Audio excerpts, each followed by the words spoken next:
Hi everyone, welcome to Mrs. Lin's Kitchen. In this video, I'm sharing with you a quick and easy way to prepare pickled daikon and carrot. You can enjoy this pickled daikon and carrot with any types of sandwiches, serve it as a side, or wrap them with grilled salmon in onigirazu. Here is the ingredients overview.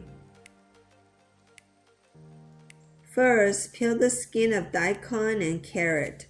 Rinse well. Next, shred the carrot and daikon. I found using a mandolin tool helpful because it creates fine and even strands.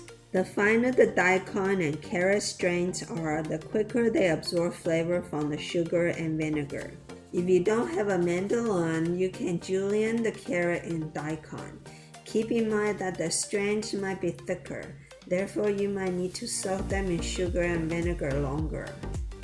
For this recipe, I will use 1 cup of shredded daikon and 1 cup of shredded carrot.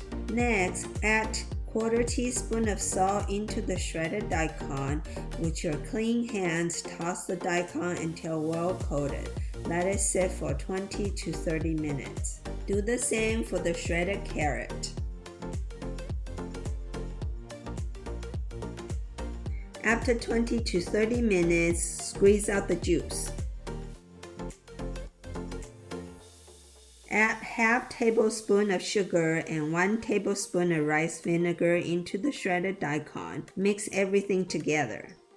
Repeat the same step with the shredded carrot. Let the shredded daikon and carrot marinate in sugar and rice vinegar mixture for at least 30 minutes before serving. When kept in a sealed container like a mason jar or Tupperware, pickled daikon and carrot can be stored in the refrigerator for up to a week. I hope you enjoyed this quick and easy recipe.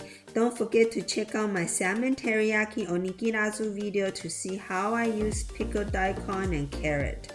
Don't forget to subscribe to my channel and turn on the notification bell so you will be notified whenever I release a new video. Happy eating and see you next time!